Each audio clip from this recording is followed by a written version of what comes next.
ladies and gents.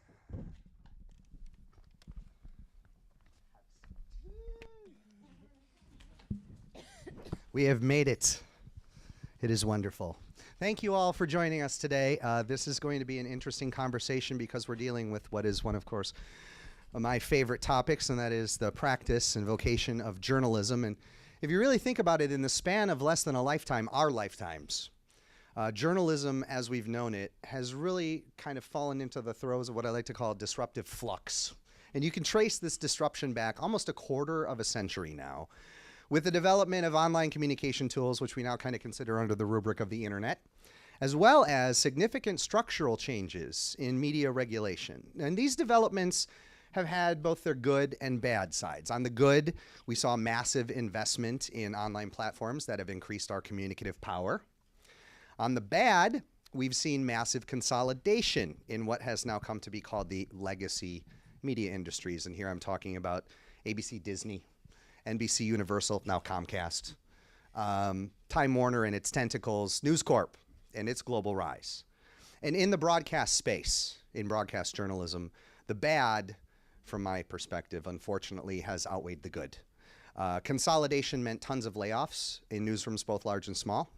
And the hefty conglomerates that developed out of the regulatory changes have really maximized profits over everything else. And although the majority of Americans still turn to television to fill their news diet, you'll be pretty hard-pressed to find much journalism of substance on television itself, at least where the legacy news networks are concerned. Instead, we get stuff like octoboxes, holograms, partisan hackery, obsession with personality and celebrity, which actually in many cases goes as much for who gets to report the news as it does for the news itself, and a deference to authority that has done more to inflame the injustices and inequalities that exist in our nation than to explain and to confront them, which is really the prime directive of what journalism should be doing.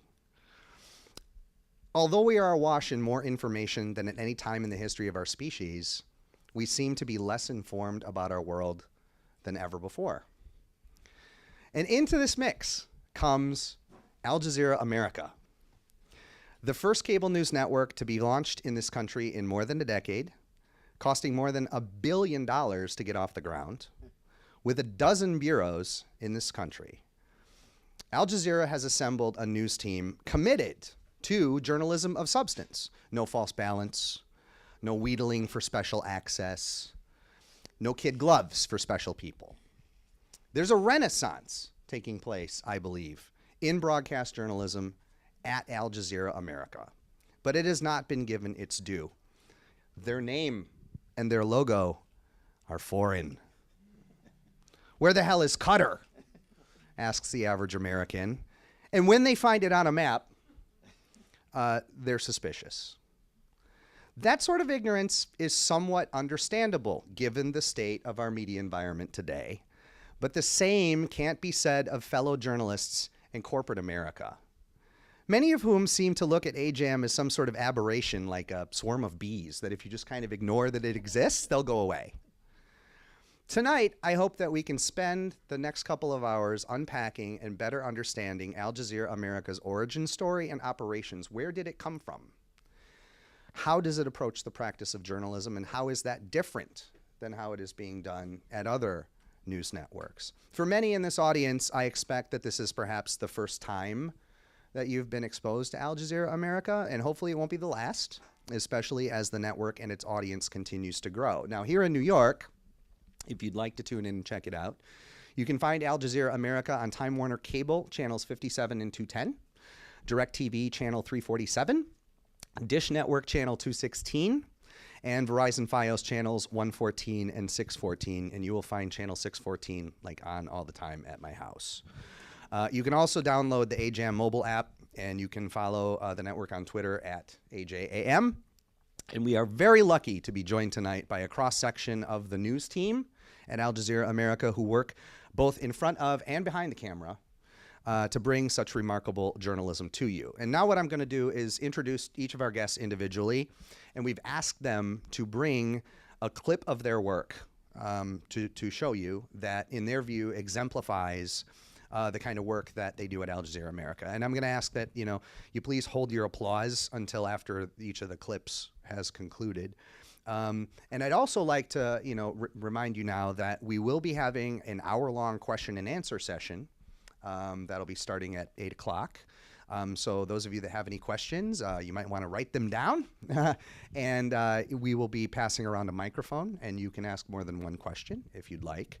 And we are also live streaming this via YouTube tonight. And so we expect to have an audience online. And for our online audience, and I guess for those of you who may be too shy to get up and ask a question, you can tweet a question to us. We're using the hashtag tonight, AJAM@BC. At AT, not at, because Twitter chokes on that. So the hashtag again, AJAM@BC. And I'm going to introduce everyone in alphabetical order by last name. So we're going to start over here with Kate Kilpatrick. Kate is a reporter and editor who has worked for newspapers, magazines, public radio, television, various online news sites. These include things like the Philadelphia Weekly and the Washington Post. She's also worked at a number of startup media projects and was a senior multimedia editor for the NBC-owned TV stations. Kate joined Al Jazeera America in 2012 as a part of the network's digital launch team as a reporter and planning editor. Education-wise, she received her BA in journalism from NYU and an MS in new media from the University of California, Berkeley's Graduate School of Journalism. And your clip is going to take a little bit of narration. A little explaining. Yeah. Should I go ahead and? Yeah, go ahead. We'll roll it, and then you can show us or tell us what we're seeing. Sure. So I have work on the aljazeera.com, the digital side of the network. And for complicated reasons that we don't have to go into all the details, we're very limited in the sort of video that we're actually able to do online. We can pull some of the clips that TV, that broadcast produces, but as far as original online-only video. Pass the war, we pass the hurricane, many things we pass here. Oh. And the government Can we pause for a second? Okay. So this is one part of a 5-part series on the Nicaragua Canal. So it was a $50 billion investment from a Chinese billionaire. It hasn't actually happened yet, but it's being proposed, and it was passed through Nicaragua government. And so I went down there with a photographer and one of a coworker who works on sort of graphics and data visualizations. And we did, so it was a 5-part series. The first one was just sort of setting it up as this sort of the second wave of colonization of Latin America, with Asia going in and financing these huge infrastructure projects. Part 2 was on the economy and low-income workers. Would they benefit? Would there be any sort of trickle-down? Part 3 was on the environment, as the canal's cutting through an enormous lake that's considered fairly pristine.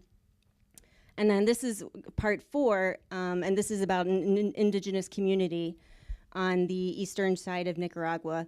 It's autonomous territory. It completely belongs to the indigenous people, but the government has approved the canal to go right through this area, including through a community of Bangkukutaik, which has some of the last speakers of the native Rama language. So it just has a couple of the different multimedia elements that we like to play around with online. So if we start playing, I can explain them as they go. So first we scrolled through, there's just some inline sections. So when you hear different people that are being quoted, you can actually play. As you're reading the text, you can play and listen to them say it, so you hear it in their accent. We have some maps here just describing the indigenous territory versus Nicaragua. A lot of photos. It was a wonderful photographer. He was a Pulitzer winner. And now here you start to get into these sort of full screen photo galleries that have ambient audio. So as you scroll, you see the caption, but you also get a little bit of the sounds that we recorded on the spot.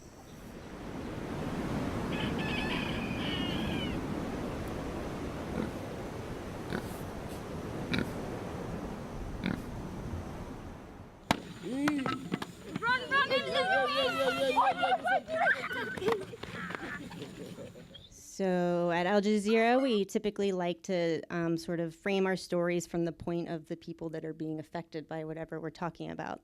So as you go further down, you'll start to hear a little bit sort of audio portraits, so the characters kind of speaking for themselves. So this is kind of the leader of the community, Don Pedro.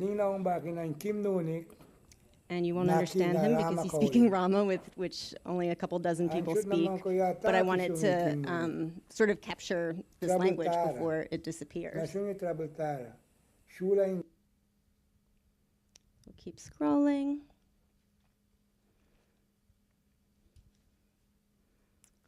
Here we hear from Don Pedro again, but he's speaking in English. And another map that shows the different homes in this territory that the canal is going to pass through. And now another audio portrait. This is from the president of the community. Yeah, so them saying that, yeah, bring progress, yeah, bring health and school and sure, I don't know whatsoever it is. But why, if the government, they want to help us, why not help us from before? You see, we have a school there, you're all dropping down. This canal, this not the benefit we. This one benefit the government and the Chinese people them. Where we can go? We can disappear. And I think I may have included one more. Oh, so I actually did end up producing a piece that aired on TV as well. But because of our restrictions, what airs on TV cannot go online and vice versa. So, and this is the final audio. We plant with beans, we plant with rice, we plant with corn, and that's what we grow off of. Our old ancient days grow we here, and come back and we grandmother grow we here, come back and we mama grow we here, and we come back and this is our part that them see the children them there. We part of India no want no canal. That's what my opinion is, that we no want no canal. We want to stay and suffer with the children them. When Daniel take we and throw we out, where we going? Because that is Daniel packet. That's not our packet. She's speaking about Nicaraguan President Daniel Ortega. And so that's pretty much it. And then at the bottom, there's a cool little navigation tool where you can kind of click through to the different locations we went, where there's a story from each location, so you can get a little bit of a description of the particular town. For example, Bangkok. There's a little blurb: Bluefields, Managua, Brito, and Rivas. Single story, multi-platforms, multi-parts on Al Jazeera America. Correct. So why was this story emblematic of what it is that you do there? Why did you choose this piece of content to show with us? I think in a bunch of ways. For one, I mean, I think we sort of pride ourselves at Al Jazeera about going deep into stories, not just kind of touching. I mean, this story of the Nicaragua Canal did receive a bit of attention, but very few people went in depth. And the only one that I saw that did a really great job was an investigative magazine in Nicaragua. So that sort of limits the audience because it's Spanish only. So I think also it's the Americas. We sort of tend toward covering the global South. So Nicaragua, as the second poorest country in the Western Hemisphere, sort of falls under that. You have you have environmental issues. You have income inequality issues. You have indigenous people issues, which is another very important issue, especially online for us. And then I think the sort of we're also pretty well respected for the photography that we have online. We get pretty amazing photographers. We have great photo editors, and so this was also just a great collaboration between me in the office and then a freelance photographer that was wonderful. Wow. Where did the story itself actually come from? Was this an idea that you had that you wanted to work on? And actually, our head of news, I sort of am obsessed with Latin American stories. And so he said something in passing about like, oh, this Nicaragua Canal. It's like, oh my gosh, I had no idea this was happening. So I researched it really fast and realized there wasn't the sort of coverage that I wanted to do. There was very little written about the Chinese billionaire that was investing all this money. So it just seemed there's a lot of room to report there. Right. Wow. That's just one example of the breadth and depth of what you're going to see when you do something like watch Al Jazeera or go to their website. Our second guest to my right, to your left, is Eric McFallon. Eric is a video editor at Al Jazeera America. And here's the fun part. He also graduated here from Brooklyn College with a degree, with a bachelor's degree in television and radio in 2005, 10 years ago. So there is future after graduation for sure, right? Not only that, he met his wife here during our Summer Broadcast News Institute course. Hi, Amanda. 2 internships at ABC 7 and New York 1 helped him get his foot in the door, and you actually worked at New York 1 for something like 9 years, along with freelancing for the Fox News Channel and Forbes.com. And you were also hired by Al Jazeera America before the network formally launched in 2013. And you've got a montage that you've brought to show. I don't think we need to narrate yours, but Shows itself. Day in life. Hit play. that's okay. It's queuing up. Spacesuits to Star Wars, the franchise has The Force with the cast announced for Episode 7. I think there are multiple reasons why the big names came back to reprise their roles. Cash is not a bad thing, but even more so, I think there's a tradition of Star Wars. I photographed New Orleans 10 years after Katrina, focusing on the hardest hit areas. The lasting destruction in New Orleans did surprise me. Aspen Mattis is the author of the new memoir, Girl in the Woods. It tells her story of overcoming personal trauma. After being raped on the second night of college, she went on a dangerous 2,000-mile journey to find herself. She's in our studio. Welcome. It's good to have you. Thank you so much for having me. What did you want to say with this book to them? This was not your fault. Short shorts don't cause rape. Weed doesn't cause rape. Vodka doesn't cause rape. Rapists cause rape. Major escalation. Russia and Syria launched coordinated air and ground assaults in a new campaign to attack opponents of the Syrian government. Pressing for answers. We are calling on President Obama to consent to the fact-finding commission. Doctors Without Borders demands an independent investigation into the bombing of a hospital, saying President Obama's apology is not enough. Swollen rivers. Things are about to get worse on the coast. A storm-battered South Carolina gets a serious warning from its governor. The threat from floodwaters is not over. And going nuclear. They can make one of those dirty bombs, you know? One of those dirty bombs. Alarming new reports on smugglers trying to sell radioactive material to ISIL.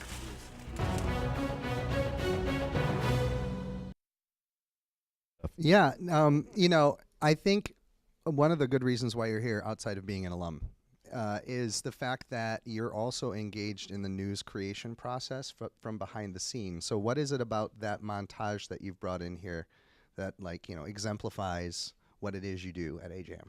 I think not just for me, but for all editors, you have to be ready to edit anything at any given time with a short amount of time. I mean, you know, like that open, which was Antonio, we have maybe 40 minutes, sometimes 30, to get that whole montage in at the end, right before the show's open. And it's nice to do other things, like, you know, like Star Wars Club, we get to do celebrity profiles, we get to do, you know, interviews with people who have incredible stories from all around the world.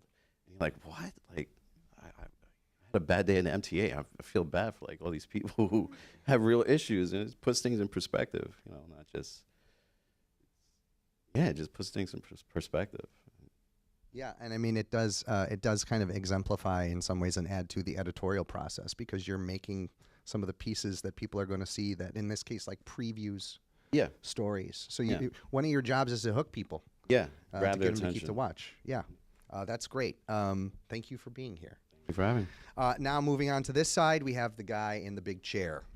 This is Antonio Mora. He's the host of the 9 p.m. international newscast on Al Jazeera America, as well as the 11 o'clock news. And the 9 o'clock international newscast becomes the 10 o'clock.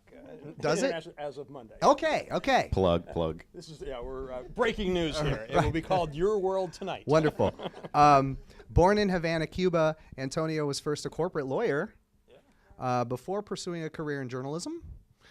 He is perhaps best known nationally for his 4 years as the news anchor, senior correspondent, and regular substitute host for ABC's Good Morning America, covering news from more than a dozen countries on 4 continents. You're also bilingual in Spanish and English, so if anybody wants to ask questions in Espanol, I guess that's okay.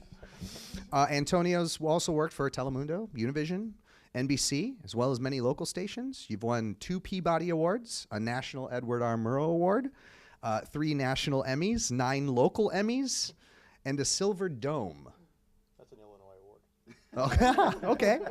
Antonio is also a member of the Council on Foreign Relations and is a former vice president of the National Association of Hispanic Journalists. And now we get to see the piece of... And I get to see it too, because I haven't seen it. So.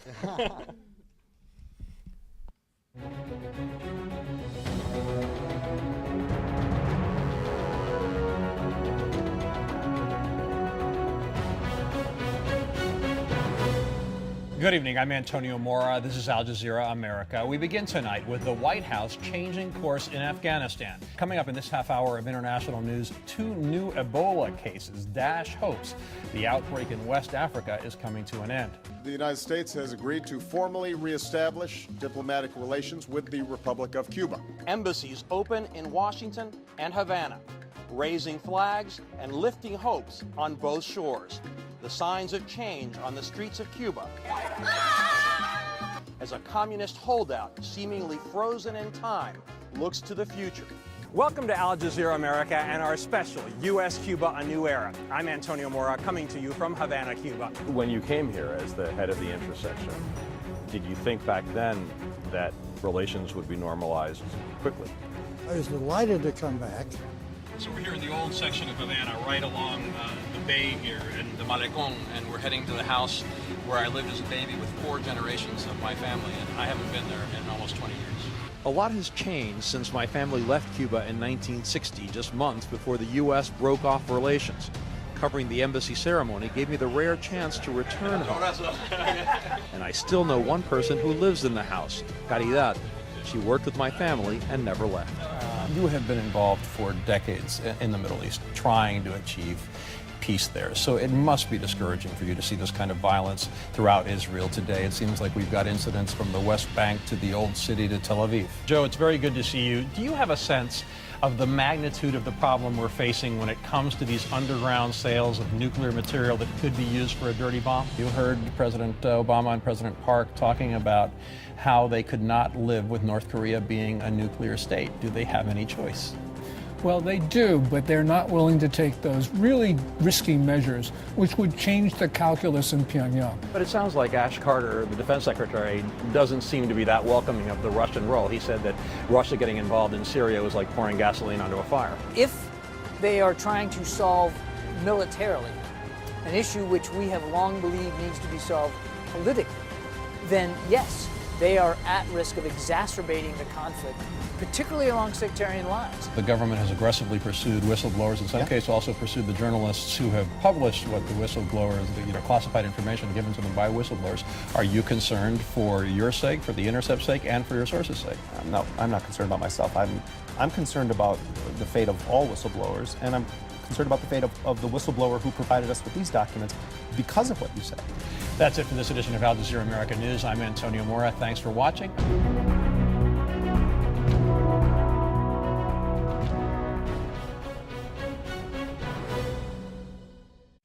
Some thank yous at work tomorrow. That was very nice. Yeah.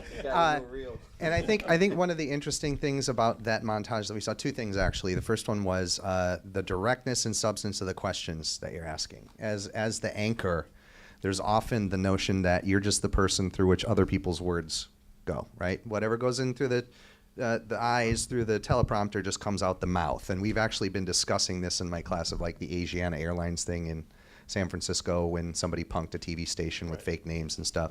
Obviously, that's not happening in your case. You have substantive, direct questions. They're not being fed to you. You know these issues, and you're not afraid to challenge people on them. You ever get like a pushback of someone going, I'm so surprised that a TV news anchor is asking me a multi-part question? I've actually never had that happen. Well, I've had a couple of times on the air where people have said, you did your research. Actually, it's funny. Ironically, we have a show called Talk to Al Jazeera, which is a half-hour show. It's a long-form interview with one person, and one of the few entertainment-ish things that I've done was to talk to Al Jazeera with Dick Cavett, who was probably far before all of your times, but he was he had a late-night TV show. He was a very urbane, he's still alive, very smart guy, and I was asking him questions, and we were having a great conversation. And at one point, I asked him something, and he said, "Don't you know the answer? You know more than I do about my own life." He said on TV. He said that. So, yeah, for the youngins in the audience, go onto YouTube, check out Dick Cavett. He's actually an amazing interviewer as well. Amazing interviewer, actually. If you want to see something really sexy, fighting people, brilliant guys, Gore Vidal, the author, and William F. Buckley with Dick Cavett. It's an infamous battle between these great intellectuals. It was a great one to look up if you're curious. The second thing that I noticed out of that montage that I wanted to focus on was the trip back to Havana. You were one of the main people there reporting on that. You were doing live shots. You were doing these kind of things, and it's very interesting that they allowed you to do something about your own personal history, because one of the things that you're often taught in J school is to remove your own voice. Yes, can't speak in the I. Can't speak about I. Can't say me. Yeah. Yet you were able to do that. And I resisted it, actually. You did? I went to Cuba for the first time since I was a baby. I left Cuba when I was just before I was 3. And I went back for the first time when Pope John Paul II went in 1998. And at that point, I was a correspondent for World News Tonight on ABC. And I was asked, would you do a story about you going back to Cuba? And I said no. But then Peter Jennings, who was the anchor, said, well, would it be okay if I did the story about you going back to Cuba? And so he did it, and I'm very grateful to him for having done it, because it was one of the highlights of my life and my family's life, is to, at that point, when people didn't go to Cuba very often, to really get this sort of, I was able to go to family houses. I was able to find video of my great-grandfather on Cuban television in the 1950s conducting negotiations between the Batista government and Fidel Castro. So it was a fabulous experience. And then, so this time when I'm going back, I got asked the same question. Would you do something about, you going back to Cuba? And I said no. And then I kind of, my arm was twisted and said, well, let's just go to your house and let's see how it goes. And, and so it turned into that. Well, it doesn't come across as, and I've seen the actual, whole piece. It doesn't come across as, oh, we're doing this to humanize the anchor. You know how you often see that, where this is not just a pretty face on television. We want to show you that the person has a life, et cetera, et cetera. And I can see why you'd be reticent to do that. But so a little arm twisting, but it still worked out well. It worked out well, and I tried to. And it's interesting you say it that way, because I mean, while I was definitely, it was definitely a personal story, I was also trying to show through what I was seeing and what had happened to the place where I lived over the past 50-odd years, part of the story of what's happened in Cuba. So I think in some ways it was illustrative it brought more than just, the anchor who doesn't have such a pretty face going back to where he grew up. How did you end up here, and how is working here different from where you've worked in the past? I was just talking to Jericho, who works for the Excelsior, one of your newspapers, and she was asking me exactly that question. And what I was telling her is that the great thing about this this network is that the mandate is to do serious news from all over the world. Nonpartisan, not to have talking heads screaming at each other, the kind of thing that you're seeing every day on cable news. Also no tabloid stuff, so you're not going to see the Kardashians on our air. You're not going to see what you're seeing on Entertainment Tonight, and unfortunately what you're seeing on many of the other networks, because they've become more and more like Entertainment Tonight over the years.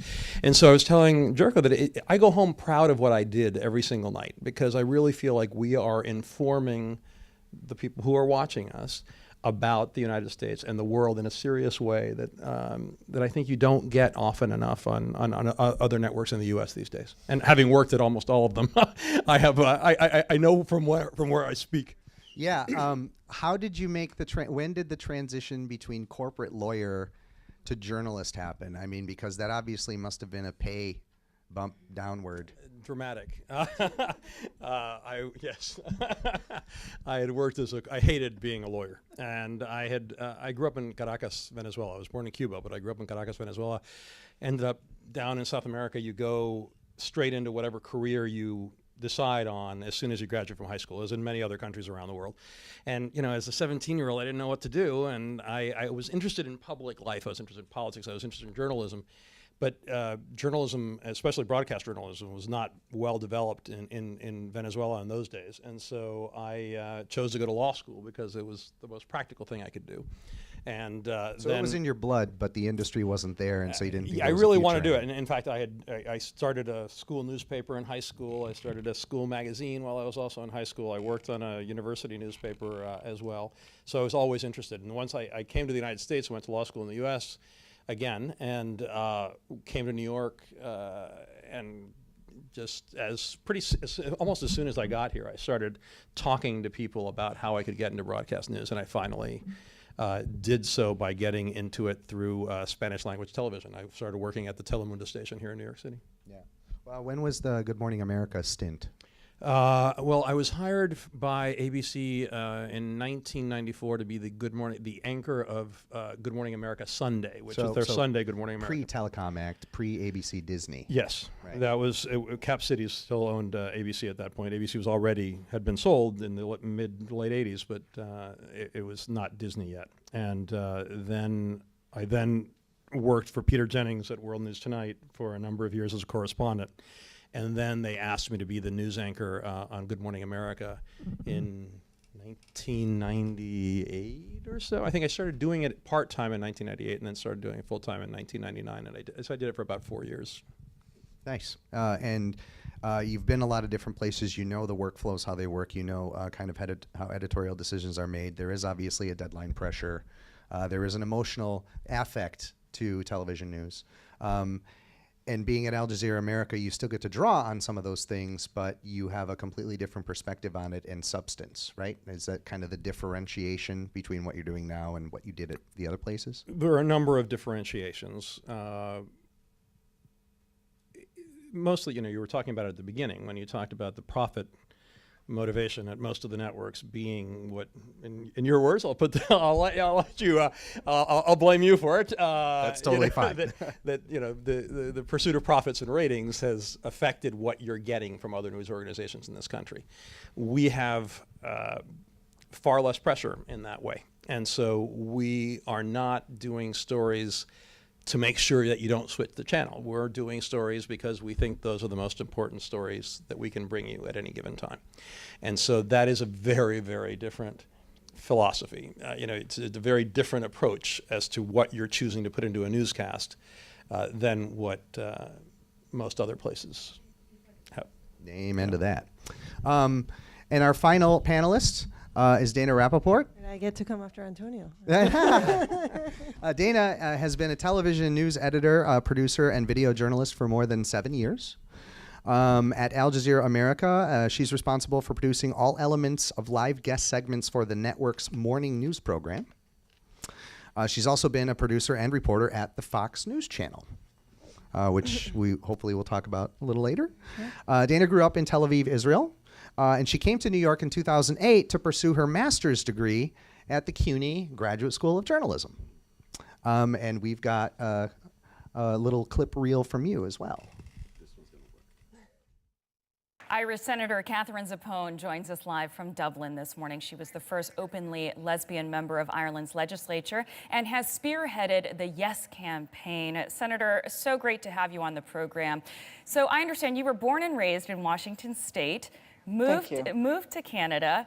You got married in Canada and then moved with your partner to Ireland when homosexuality was still criminalized there. Can you have fathomed, Senator, being in the position you are now and Irish society being in a position to vote on legalizing gay marriage? It's an extraordinary moment in this country when Anne Louise, who's actually Irish born, and I married in Canada over 13 years ago now. We had no idea that actually we'd come to this point in Ireland where it would be put to the people whether or not our marriage there would be recognized here. We did take a case when we returned to the country here to see could we get it recognized. We lost in the High Court. We were on our way to the Supreme Court, and in the meantime, it was the Taoiseach, who is the Prime Minister of our country, ultimately decided, well, let's just put it to the people. So it's been an amazing campaign. Many of us have been out for the last 14 weeks on the ground, having conversations with hundreds of thousands of households, talking to them about their fears and concerns, and how Ireland could be ultimately a more compassionate, fair, and generous country if people say yes. Speaking of concern, Senator, the Archbishop of Dublin said this would, quote, fundamentally change the philosophy which underpins cohesion in society. What is your response to that? My response would be that I would respectfully disagree with the Archbishop, that in fact what's happening here is we're asking people to simply extend marriage to same-sex couples, to extend the happiness that comes with that. We believe that marriage matters, family matters, that it is the base of a stable society. So indeed, if in fact more people can marry, if the Irish people say yes, that's got to be good for Irish society. A day before this vote, Senator, what is your sense of how it's going to go, and is it keeping you up at night? I didn't sleep much last night, actually. It is an extraordinary moment. I've just come from an event where our Taoiseach, our Prime Minister, Enda Kenny, and our Taoiseach, our Deputy Prime Minister, Joan Burton, both of them heads of our coalition political parties, who were there gathering with those who fought so hard on the Yes campaign for our final gathering, sharing with each other how do we think it's going. We feel quietly confident. We feel quietly confident now that it's actually going to pass. And even though the polls have started to narrow a little bit, never once has it gone below 65%, and that the Irish people, who are freedom fighters and justice makers and are compassionate and fair and generous, will actually say yes, and we will become the first country in the world to do it that way. It seems like this is personal for you. It's personal. It's personal. Anne Louise and I, when we got married, there was no conversation, no public conversation about marriage for same-sex couples. When we came back, we were very much alone. We started a case. We eventually got supporters working with us, and then it's just blossomed into, as our former Taoiseach said, Eamon Gilmore, who was also there, the civil rights movement of this decade in Ireland. Do you think this referendum is going to have an impact, no matter which way it goes, on other countries, including the U.S., having similar debates? Well, what I know is clearly it will. What I also know is that even when we were running our case in the High Court, what was going on in the United States, both in the courts as well as the advocacy of people like GLAAD or the Human Rights Campaign, we were in touch with these people, helping us to try to understand how to advocate for the issue, what were the legal issues at stake. Largely the legal issues are extending equality to all people so that they can marry the person they choose to love. So there is no question in our mind that not only will we experience freedom finally for all the citizens in this republic, that what this signal sends to LGBT people throughout the world in countries where they are still criminalized, where it is a death penalty to be openly gay, that this will, please God, set off a wave of freedom and pride and encouragement to other countries to at least be more compassionate and tolerant, and ultimately to offer full freedom to their LGBT citizens. Irish Senator Catherine Zappone joining us from Dublin this morning. Thank you so much for your time. A sophisticated... Wow. I mean, one of the things that you notice immediately from something like that is you let it goes long. People actually get the chance to speak. And you covered it in a significant amount of depth while also bringing in the personal element. Why is that emblematic of what you do at Al Jazeera America? I love this interview. I think one thing about it is that it's good news that we don't get to do a lot. We get to report on some good changes that happen in the world, and Ireland did pass the yes vote, won, and Ireland became the first country to legalize same-sex marriage. And that was at the end of May. In June, the SCOTUS decision came in the U.S. So in a way, it was a very nice moment and something that we all enjoyed covering. I think it's emblematic, well, from my perspective as a producer who every day is tasked with finding between 2 to 4 guests for the next day. We dig on stories from Iran nuclear deal to breast cancer expert to all on the same day. And it's really hard to find those people who are key figures in the story, who are, the key players, but also make good TV. And I think it was one of those cases that we got lucky, and it was both. And Antonio can testify that we don't always find those people. And then, just for AGEM, I think a lot of people that have any, prejudiced opinion about AGEM never watched it or don't really know what it is. And I think this won't be the first thing that would come to their mind when you tell them Al Jazeera America, but this is what we like to do. And we like to bring people that you won't find anywhere else and who have a really unique perspective and are, making, a voice of the voiceless is not really something I like to say as a sentence, but I think in a sense, these are a lot of people that come on our air, or people that are not heard anywhere else. Well, there's, the whole concept of a morning show, traditionally has meant there has to be kind of the happy stuff. Let's show you how to bake. There are no cooking segments on Al Jazeera. Yeah, right. Like, here's the latest hot picture from whatever that's Mad Mike XXL stripper movie is or whatever. You know what I'm talking about? Like the kind of brain candy that helps get you up in the morning and put a smile on your face is the kind of thing. You don't have that. No, and in fact, this may have put a smile on your face, but most of the stories are just as serious as the ones you see on the 9 p.m. show. And, we don't think that people have less IQ in the morning than they do at night. Just get the coffee in it. Yeah. I'd like to kind of turn the discussion a little bit into the unfun part right now, which is the kind of myths, misconceptions, and stereotypes that often exist around Al Jazeera America. So the first thing I'll say is you're the terrorist network. You're the terrorist network. That's where Osama bin Laden showed his videos, blah, blah, blah. You hate Jews. Maybe the Israelis should answer that question. And you hate women. So true or false? Personally, or like? No, seriously. One of the reasons why I'm coming across this way is because obviously, as those of you who have had me in class know, that I like to be provocative. But I think it's also really important to kind of boil this down into the brass tacks critiques because they really don't have the kind of substance. And I'll set it up. Al Jazeera is a conglomerate like the other conglomerates that I mentioned to a certain degree, and there are 3 main network divisions to Al Jazeera, right? You've got the Arabic TV channel, which is where a lot of these things come from, these perceptions come from. You have Al Jazeera English, which is kind of the equivalent to the BBC World News, right? And then you have Al Jazeera America.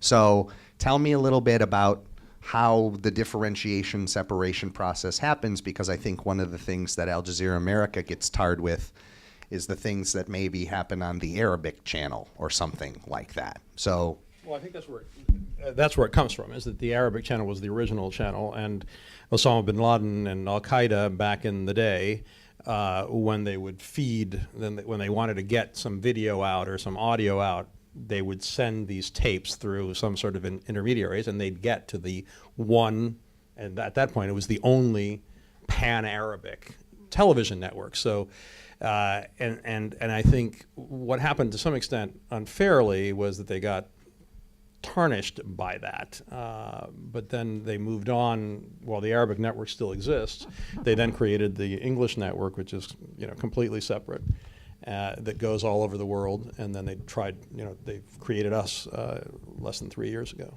Right. So, but I think Donna should be the person. Yeah, Donna is Israeli, and these are serious critiques. They are constantly lobbed at you in the press, and one of the things about journalism is journalists like to take shots at other journalists, especially if you're working on a startup project, which is kind of what Al Jazeera America still is. So, yeah, is there anti-Semitism, anti-women biases there that we should know about, or what? Not that I have felt. At any point in my career or stay at Al Jazeera, I did have this discussion with colleagues, with friends of mine, friends from Israel, from friends in New York, everyone pretty much on the street. If I go to the nearby falafel store, ask me, where do you work, and I say Al Jazeera, these questions they do come up. But no, our newsroom is the most diverse newsroom I've ever worked in. I have both, ethnically or any religion, but also from every news organization, because we all came there from ABC, from Fox, from NBC, from CNN. So it just, in a way, it's how any news organization would be compiled. There's no misogyny, there's no anti-Semitism. I was able to bring upon any guest and any topic that I pitched, so I never felt anything like that. And I heard I think I heard Jeff Zucker say of CNN that if those tapes would come to him, he would air them too. Oh yeah, yeah. If anybody can take somebody else down, they will try. And if that stuff exists, especially in the internet era, it's going to get used. But the money is still coming from like the Middle East, right? I mean, you're being subsidized by the head of Qatar. But they don't control what we air. Right. So they're just basically giving you the blank check action. Is that how that works? And if you kind of think about it, Qatar makes a lot of its money off of oil, and we are an oil consumer. So in many ways, it's almost a recycling of dollars to a certain degree. But I mean, we're talking $1 billion with a B, 9 figures, right? Being put into this network, not only to buy it, which cost $500 million in and of itself, and then to actually build it out. So your budget is determined locally, I'm assuming, by your needs, and then someone goes to Doha and pleads your case, and then is that how that works, or? That sounds about right. We're not the ones who negotiate those things, so I don't know, but I assume that is the way it works. Yeah. Right. And so you're not getting memoranda from there saying this is what you should do, this is how you should cover things. No. I think Doha does actually have a pretty strong hand in what we produce, just not editorially. It doesn't come down to story decisions or angles to stories we're doing. It's more they control the budget. So what part of the operation is going to be invested in or not. But just to get back to your other question, if I may, as a reporter, when I go out, I get 3 different reactions when I say Al Jazeera. There's either the people that are like, wow, Al Jazeera, you guys are amazing. They're sort of the enlightened viewers. And there are people who get really nervous, and it depends on where I'm reporting. And sometimes it might be along the border or in Virginia, and there is a whole lot of skepticism. And I did one story that was it was off the coast of Virginia, and I was only there I had 2 or 3 days to pull this story together, and I needed this particular interview. And so I told the guy, just watch the show. And then when I went to interview him later at his home, he was watching Al Jazeera, and he had a favorable impression of it. And then we went and did it. And then the third group is military people. There seems to be a lot of respect from people who've served in the military, just because often when they were deployed, that was their source of news or for their families. Wow. Which, I'm assuming is because you give a more comprehensive, accurate representation of places where they've been fighting. I should say Al Jazeera abroad. It's more the reputation of the larger parent company. How does the interface work between Al Jazeera America and like Al Jazeera English? I'm assuming that when you're doing international stories, you can rely on their stable of correspondence. When your reporters were detained in Egypt for that long period of time, you were part of that. I looked up your code of ethics, and the last piece in the code of ethics is we stick by journalists, and we will affiliate with international unions and organizations that defend press freedom. There was that wonderful promotion that was put together of all the people with their mouths wrapped and everything like that. So when you're actually doing journalism, there will be some collaboration, I'm assuming, with maybe like the English side as a supplement. My show probably more than any other, because since the International Hour, at least one of the 2 shows I do, because since we are doing stories from all over the world, we do rely probably more than the network as a whole on the Al Jazeera English correspondents. There are more than 70 bureaus around the world.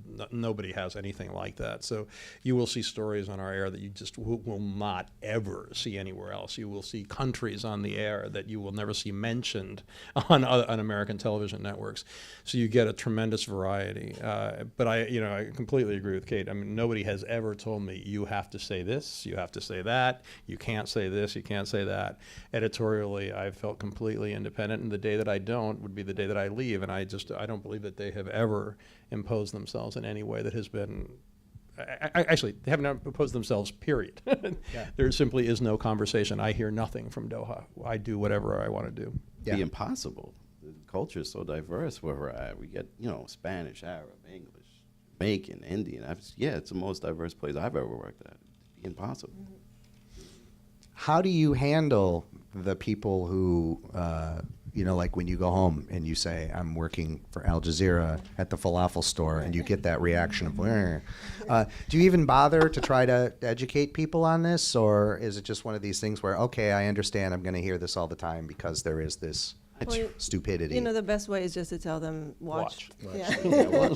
Just watch, an hour, 10 minutes. I've had, and I make a lot of calls every day because that's my job. I try to find people to come on the air. So I call people all over the world, all over the country.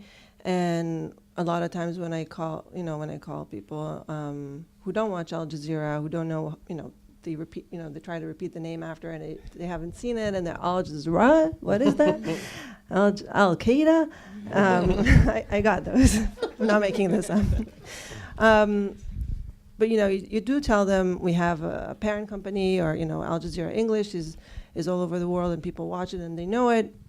People in America who've never watched it before, you try to tell them, we're American. We're American News Network. We're bringing international perspective, but we're all here in America. So just tune in and the rest will do the work. Yeah, and you will find Al Jazeera English programming on the American network in the times when you're not doing live stuff, right? And I know that there's been some schedule shifts, like you used to have a program called Consider This, not on the air right now, but seems like there's a lot of experimentation going on still with programs and time slots and trying to figure how that all works out. Yeah, there's been a lot of that, I think. It's a new network. I had sworn I would never work at a startup again in my life after having worked at a number of others, but it's typical of, a new place is you try to see what works where. Yeah. So what are some of the main differences that you've noticed from working at Al Jazeera America versus working at the other places that you've worked at? I mean, Eric and Dana, you've both done Fox News Channel stuff. So how is that different? Is there badmouth them first, or should I? If you want, I'm not asking for bomb throwing, but I mean seriously, or with ABC or NBC, I worked at Fox after I graduated from CUNY, and I encourage any one of you who will graduate and get an offer from Fox to take it. It's a great place. There's some of the best producers, great colleagues. They're working pretty much the same as we do any other place. But after 2.5 or 3 years there, I wanted, I missed the stories that I like, that I'm passionate about, the stories that I'm interested in, that I'm looking. I'm listening to NPR, I'm reading in the New York Times, and I don't get to follow up those stories. So. Al Jazeera just launched, and I was lucky to join. But I think, Fox is a fine place. They just do different news. Totally right. It's a fantastic place to work.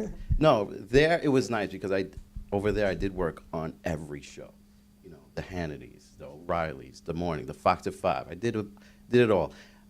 After working there, it was around 2 years. My favorite was Fridays because Friday night I would just do the Edge package. It was just news. And that's what Al Jazeera is to me. It's just news. There was no, hey, can we get some money coming out the Capitol, or can you do a bouncing ball with sound effects over the White House? I did that. They asked me to do this. It felt like I was working on a TV show. And it was most of the time supposed to be news. And you did see some of that, what's Obama saying today? And let's really grill on this, or I had no choice. I was just like, okay, yeah, this is what you want. Is that purple enough, or is this orange enough? Yeah, it's perfect. Yeah, it's great. We'll take it. But my love was just that Friday night, the Edge, just a regular news, hard news package. This happened, sent it out. It was like the best day. And that's, I guess, what I can compare it to, Al Jazeera. It's news. It's like New York One. It's just news. Yeah, everyone's got an element of news to their programming. But the most undiluted news is the news that you're going to find on Al Jazeera America. And it covers a wide diversity of subject material, explicitly from perspectives you're not going to find anywhere else. I mean, the guests that you bring in some of the clips that we've seen and you will see momentarily, talk to people. One of the things that I've noticed, and maybe this is something that's related to the larger corporate network and the work it's done, for example, in the Arab world, you're not behind the police lines. You're out with the protesters, but you're not out with the protesters protesting, but you're the ones getting tear gas shot at. Like I saw, the Ferguson, Missouri clip where it looked like Ferguson police were directly targeting your crew because you were trying to do a live shot from no man's land, right? That is the kind of perspective of, like you say, bringing voice to the voiceless, which sounds kind of corny, but then again, we have like Democracy Now!, which does that so well. That really differentiates, I think, a lot of the programming that you do. Do you ever worry that someone's going to, accuse you of being an advocate simply because you're talking to people that are not considered to be within the newsworthy paradigm? Especially, Kate, take this one because you've got such a focus on Latin America, which is something that, American cable news nets won't touch with a 10-foot pole unless it's Trump talking about a wall. Well, I guess I wouldn't be so afraid of the word advocate, but I think it's what are you advocating for? And in our case, we're advocating pretty unashamedly. We're advocating for human rights. We're advocating for the little guy. We're advocating for marginalized communities, whereas other media might, through their reporting, they're looking at the sort of the top of the power structure, where we sort of come into the story looking at the bottom. Like, how is this? Not who's delivering the message at the top, but how is this affecting people? So I do think we do advocate for certain things. We advocate for human rights and social justice. We also try to be balanced as much as we can. I know that we don't look at the 24 hours news cycle per se, but we do look at, if we had, we'd covered same-sex marriage, for example, like you saw here, and we've covered, the SCOTUS agreement.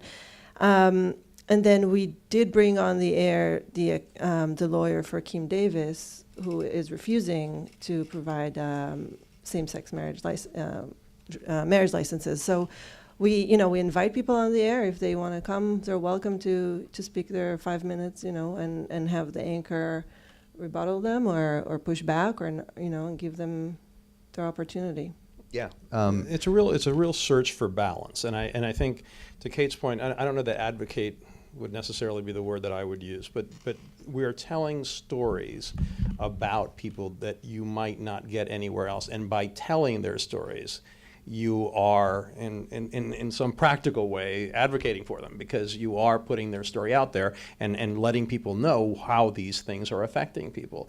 And I do think that we do that much more than anybody else. And as Donna was saying, the balance, when the violence broke out in the Israeli-Palestinian territories, we had Turgay Rod-Larson, who was one of the architects of the Oslo Peace Accords one day. Then I had an Israeli the next day, and then I had a Palestinian. So you get it. And what I do to all of them is what you were saying, is push back. So my attitude as an interviewer is to always be kind of the devil's advocate and take kind of the other side of the discussion with whomever I'm speaking to. One of the interesting things I think that we talk about a lot in journalism education is this concept of objectivity, which is defined in a lot of different ways. One of the ways I like to look at it is Jay Rosen's view from nowhere, where you want to attempt to tell all sides, but the further away you get from the story, the less detail and context you can actually provide. So one of the things I like to tell my students is, of course, your objective is ... Your objective is to speak truth to power. Your objective is to provide a balanced viewpoint. Your objective is to go to where the silence is. Your objective is to provide a larger informational dynamic than you would find on other cable news networks. That's fair. That's balance, right? And it's also objective. And that's certainly the mission. And I think our PR department should consider hiring you because that was a very good, a terrific way of describing it. Does it come with tenure? Okay, this has really been a great conversation. Are we ready to go into the top of the hour? If we are, that is great. Otherwise, we can continue to talk. Okay, we're going to go into the second hour here momentarily. We're going to play just a really short video while we kind of tweak the studio to get ourselves ready for the audience question and answer segment. So don't go anywhere. Please stay. That's about 3 minutes long. For those of you who are in studio, Just remember that we want your questions, and we've got an hour devoted to taking your questions. So when we come back from the video, you just raise your hand. We'll get you a microphone, Phil Donahue style, and you can ask the question. Do they know who Phil Donahue is? I know. I just totally dated myself, didn't I? That's another thing. Go look it up on YouTube, especially SNL skits involving the fake Phil Donahue. But now I'm really digging a hole. And when you get up and speak, just make sure to give us your name and whether the question's directed to the panel as a whole or if it's just to an individual person. And for those of you who are watching us on our live stream, also remember that you can get in on this conversation by tweeting questions to our hashtag on Twitter. That's hashtag AJAM@BC. And we will intersperse your input throughout. So we'll just take a quick intermission video and start thinking of questions.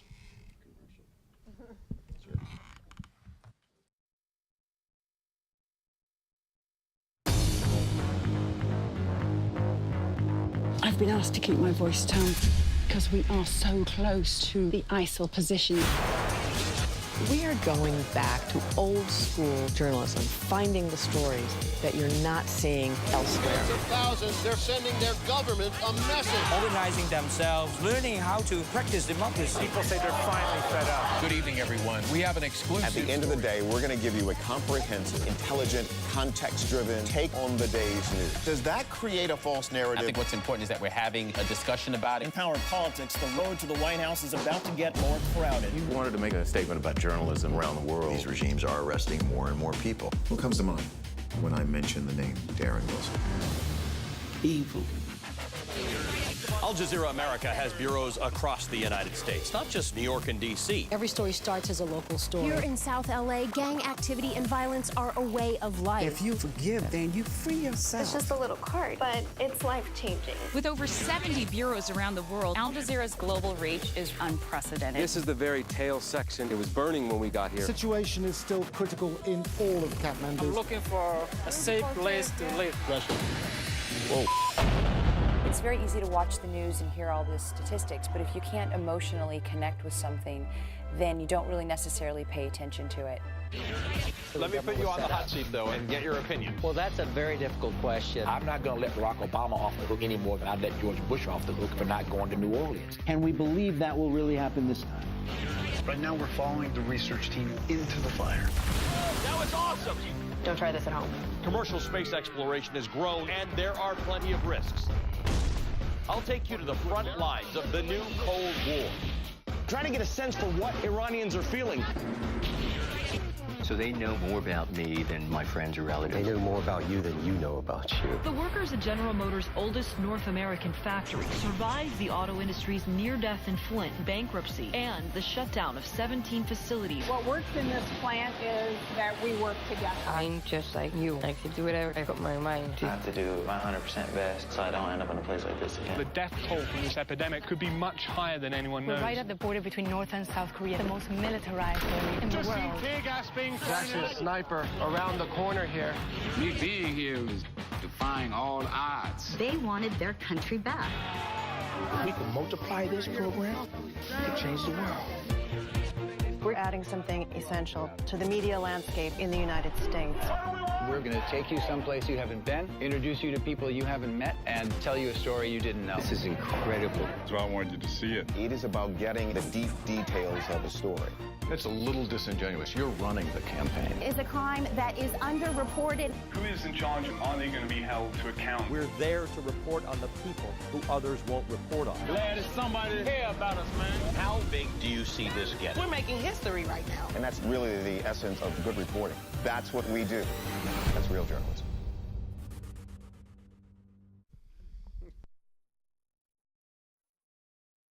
Intermission. Peace now. Now we're opening it up. We've got about 55 minutes for free-for-all Q&A. So if any of you have questions, just raise your hand. We will get a microphone to you. And those of you who are on Twitter, following along on the live stream, you can tweet to us at the hashtag AJAM@BC.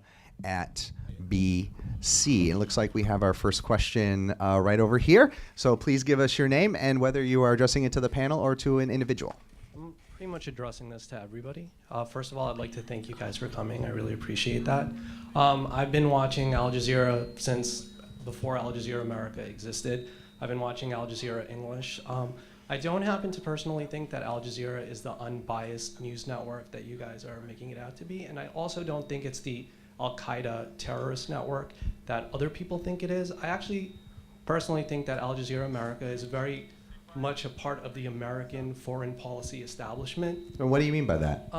Well, I wrote some things down while I was listening. But so. like, there's got to be a question in the mix. Yeah. I just want to make a quick comment, and because I think in New York we're taught to be very open-minded. You know, don't judge a book by its cover, and you have like a lot more of a receptive audience in New York City because people will think, don't judge Al Jazeera. Like, let's see, like maybe there are better networks. But anyway, little things that I've noticed.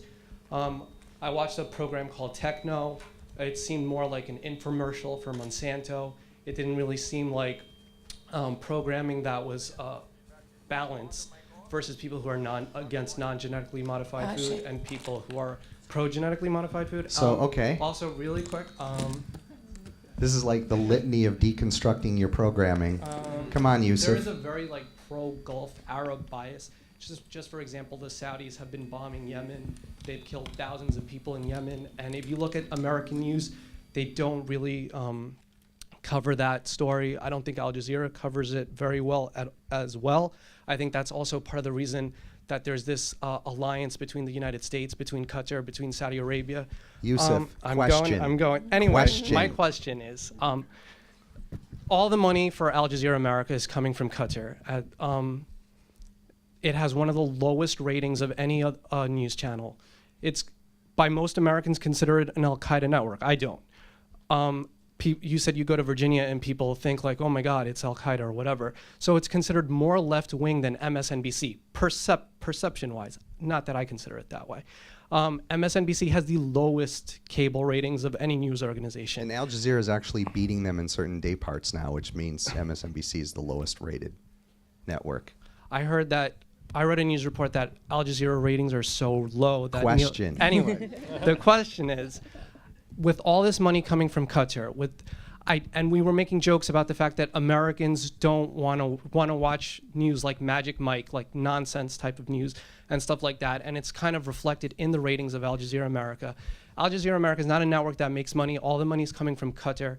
It's one of the lowest rated. How viable is Al Jazeera America to continue running this way, having such a low viewership, and in a country where Fox News Channel is the #1 news channel in the country? The O'Reilly Factor has been the #1 show for like 14 years. How is all of a sudden American eyeballs going to turn to Al Jazeera America when they don't even want to turn to MSNBC? That's my question. Well, first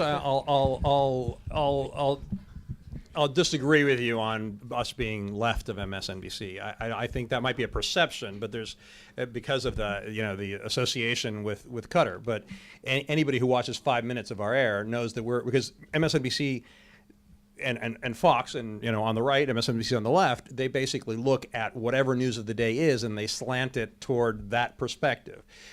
That's never what happens on Al Jazeera America. Al Jazeera America tries to tell it straight. No, but I know. But I just wanted to make to make people understand that while there might be that perception, that's very much not the case.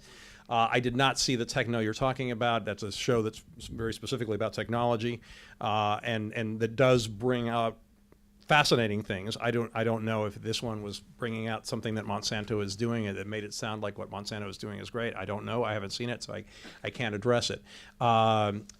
Look, we are making some, there are some revenues in the United States from advertising. Still not terribly significant, but it's growing. Certainly, without the support of Qatar, it couldn't survive. I think it will survive because I do think the Qataris, this is a matter of tremendous prestige.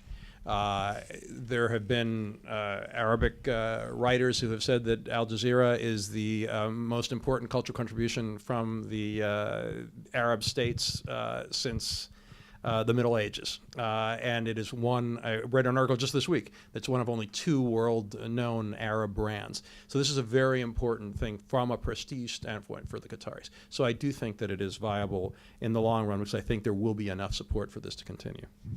Can I jump in on that? Please do. I think it's a great question, especially about whether or not it's viable. And going to agree with you and probably make some enemies up here as well as among broadcast TV students.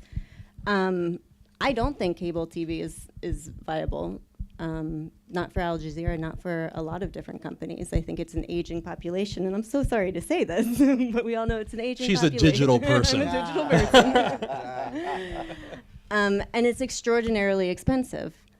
So if it could be viable it could be viable if the government of Qatar chooses it to be, but are we ever going to turn a profit? I would. It really depends on no. how. I don't completely agree with Kate. I do think that once if you factor in the enormous investment they put in, it will take a very long time to recoup that. But I do think that it's possible, or certainly, I don't know, maybe I'm a Pollyanna, but I really hope that there is an audience in this country for serious news, and that if you actually, and this is not meant to dump on any of the other guys, but I guess I will. CNN last week when they had the debate. If you turned on CNN, there was no other news other than the fact that they were going to have a presidential debate in 2 days. Every one of their anchors was out and where they were doing the debate. Every show started with the debate coming up. I mean, so you couldn't get any news from CNN. They had a story of whether Joe Biden was going to show up, a whole story. Right, exactly, a whole thing about and then you have MSNBC and Fox. They have the occasional newscast that is a newscast, but most of what they do is opinion. So I hope that at some point over time, that little by little, we will grow an audience that can make it viable. Because there's still, even though obviously people are getting their news from the internet more often, people still go to television, especially for live events, and it is the main source of news for a majority of this country. And I think in 2 years, it's still early. It's still young. America's huge. In 2 years, people got to get out there and see what we really are. And see, now I'm sound like I'm promoting a channel. I'm not trying to do, but it's still young. I agree. There's a huge appetite for serious news. I just don't know if people are going to be getting it. I don't think they're going to be getting it from cable news. I don't know if they're even going to be getting it from the website. But you got to have your hand on everything to see where, at least for now. We were never set up to compete with Fox. I don't think that was our goal, and I don't think we'll ever have that audience. But I agree about serious news, and that there's room for that. But I do think that a lot of our audience, which are young, people who would like Al Jazeera, who liked Al Jazeera English, don't necessarily have TVs and watch, streaming news online. So that is one place that I think we're still, missing a lot of people that would have benefited from Al Jazeera America. I think it's also important just to keep in mind kind of the bait and switch that was done on Al Jazeera when it first tried to enter the United States market, right? So the way that Al Jazeera America got onto cable channels in the United States was to buy Current TV, which was a progressive television network that was set up, co-founded by Al Gore. MSNBC. Right. And they also did kind of really neat things like amateur journalism, citizen journalism, user-generated content, as it's called in other areas, right? $500 million to buy Current TV's channel, which effectively gives you a spot on the cable systems that carry Current TV. And many of those cable systems turned around and said, well, actually, the contract says that if you're substantially changing the format of the channel, then we don't have to basically abide by the terms of our deal. So there were people, after this deal was done, and the idea was you were going to get kind of national penetration on almost every cable system, like Comcast turned around and said, no, actually, you're not getting that channel. And then when you have gotten on some of these channels, you've been put in kind of like the standard definition ghetto, right? Or you're in the channels. Comcast left us on, but put us in the SD neighborhood. It was AT&T that dumped us at the on the day of launch. Yeah, and sometimes they'll even list you like not in the news block channel. So they make it functionally difficult for you to find Al Jazeera if it's even carried on your cable system. We're still on only, less than 60% of American homes. So it's going to take a while to get on other cable channels, to get, real deep cable penetration around the country and for it to become fully viable. And you're pretty confident that, Qatar will continue to cut those checks because it is kind of a prestige thing, but also maybe an element of public diplomacy on their part, cultural contribution? I think so. You I cross hope so. fingers, I'm a right? skeptic. We're journalists. So Right. I Okay. hope so. We're going to go to Twitter. We actually have some questions coming on the hashtag, hashtag AJAM@BC, if you're interested. C. Montañas WBCR asks, what advice do you have for students who would like to start their careers at Al Jazeera? Is this an entry-level place? Do you got opportunities for people to do that? Do you take interns? I mean, what advice would you give? I think the current, we're still, I think, working on that. I know that we've had interns or fellows. I think that for the fall we didn't have any, but we might have coming up for summer or spring. So we can, you guys can always reach out, and HR will filter those. And once the program is back up and running, we're certainly would love to have them. We've had great experiences before with interns. Yeah, there's no formal internship program yet, but they've been saying they're going to do it. But there's been so much change again with a startup that it takes time. But we have hired some young people who haven't out of college, so there's certainly jobs at some point or another that are available. We did just hire an intern. She's now a weekend reporter, and she's great. But I would suggest, at least from the digital perspective, we rely on freelancers like very much. Probably, I don't know, maybe 80% of our original content is from freelancers, while a lot of our staffers are sort of staying on the daily news agenda and sort of rewriting wires and adding context and analysis to them. So from the digital perspective, whether it's kind of the multimedia backpack type person or a writer, freelancing is kind of the best way to get your foot in the door. Okay. Any questions from the audience? We got a couple up here. Barbara, you want to grab somebody, and we'll just start from there. Again, give us your name, please, and if your question is for the panel or for an individual. Hi, I'm Shirley Navarro. I have so many questions, but this one is directed to Antonio Mora. I'm also from Caracas, Venezuela, so that was me breathing heavily when you said that. I thought I saw a reaction out there in the audience. As a Hispanic journalist, was it difficult to get where you are? And how do I, meaning every, Hispano out there, how do we get there? I'm an unusual case. I having been a lawyer and having had some journalism experience, I'd also had some on-camera experience. It's a different. My experience is probably not one that can be replicated very easily. But I do think there are a lot of, in a way, Latinos have maybe even more opportunities than others in this country, because there are so many Spanish language news operations in New York, in Miami, in California.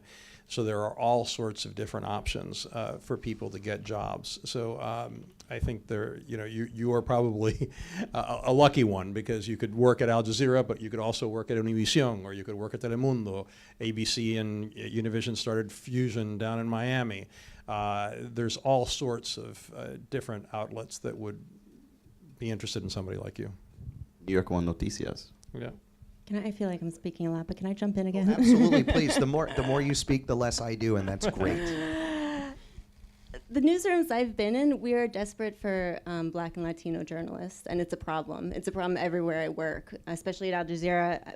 Although it's a very diverse newsroom comparatively, for having like race, culture, ethnicity, identity being such core issues for us, we need a more diverse newsroom. So I would love if more people were interested in Al Jazeera and followed it and kind of wanted to get in there. There's definitely a need for it. I think it's also really important to mention that, as part of the flux that journalism is going through, we're seeing kind of the breaking down of the walls between Spanish and English language media. For a long time, it was a very segregated kind of society, and now you're seeing things like Fusion coming about. You're seeing people going from one network to the next, and you're also seeing, I think, unfortunately, appropriately, Spanish language media is starting to get play within a white audience, right? It's almost like white supremacy is starting to fall and white privilege is starting to fall, and people are realizing, Donald Trump among them, that this is a very important media segment. You must address it because it represents a very significant portion of the American population. And not just the American population. I mean, I think Latinos in the U.S. are it's a huge, important demographic. But with AJ Plus, which is our sort of YouTube-only video channel. They're based in San Francisco, right? They're based in San Francisco. They sort of found unexpectedly that they have a huge audience in Mexico. So now they're starting AJ Plus Español to sort of target. I mean, they sort of thought like, okay, our Latino audience, it's California, it's Latinos in the U.S., but it's really not. It's also throughout, specifically Mexico, but Latin America. So going back to kind of the idea of advocacy journalism, whatever that may mean, one of the people that's been kind of, for better or worse, given that label is Jorge Ramos, who has been an advocate for Latinos in the United States for years and has made immigration a top story of his for years, but it only became something that was cognizant nationwide when he took on Donald Trump, and Trump kicked him out of the news conference, and there was a shameful lack of solidarity among the journalists in the room. How do you see the interplay of what he's doing with what you're doing in the media environment that we live in now? Because there has been this kind of discussion within journalism of, oh, well, he's an advocacy journalist, and that somehow means that I don't even really know what that means. It's less important, less incisive. I don't necessarily agree, but I'd like to hear Since your I like to opinions. be a devil's advocate, and I've known Jorge for a long time, we're friendly, so I do think that there is a distinction between, I mean, Jorge has written editorials, has written books where he has a very clear position on all this, and I think people should be able to do that. The question is, how far can you take it?